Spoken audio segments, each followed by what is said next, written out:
is the fifth intentionally set fire to a playground along Viscount Road. Here at St. Jude's Elementary School, it is the third incident. As you can see here, whoever did this burned a hole right through the slide. London isn't the only city exploring prospects of having an eye in the sky. Many other cities have been testing drones for quite some time now. It's this time of year that police say they get the most calls about collisions between cyclists and drivers. However, this year they say the numbers have been down. This severe windstorm not only took a toll on the City of London's businesses, it also affected residents as toppling trees damaged their property.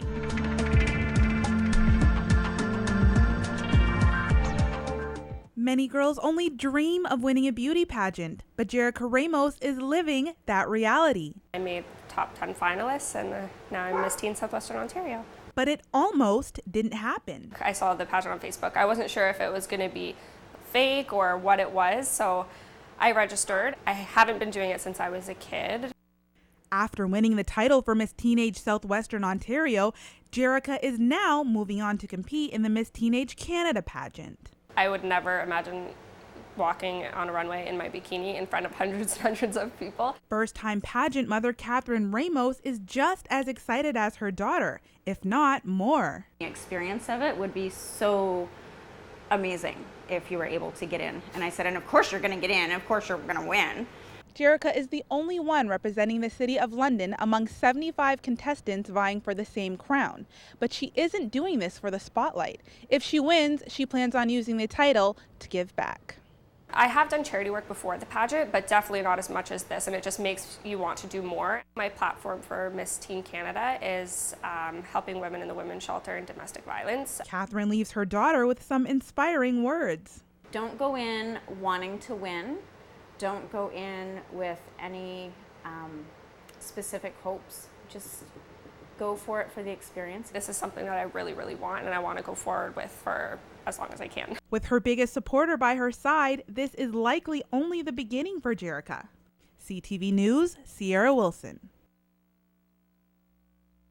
Canada Post announced its plan to end door-to-door service in December of 2013 due to the decline in traditional mail. They have now begun the installation of the controversial community mailboxes. I'm going to do whatever I can to prevent it from happening, because if I don't, I'll be really upset with myself. A group of residents called Londoners for Door-to-Door have started planting garden boxes in areas where local residents refuse to get on board with the switch.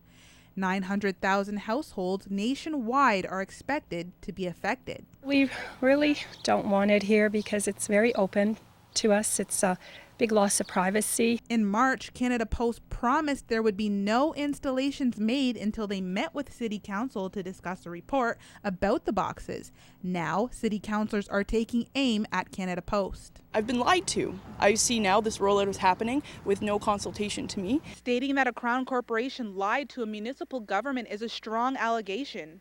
So what was really said about the installations during the meeting in March? I'll make sure that I report back before the sites begin to be installed, yes. However, Patterson says they are still willing to talk. Meanwhile, on Cavendish Crescent, residents had a sit-in with the attempt to delay the installation of the concrete pad for a new community mailbox. Lying through their teeth when they claim to be consulting, because they're not even honoring their commitment to the city. Council members say a lot of issues could have been avoided had the neighbors been consulted. The community organization in this very neighborhood reached out to Canada Post, and they were turned down to have a meeting. City staff's report is expected by September. Sierra Wilson, CTV News.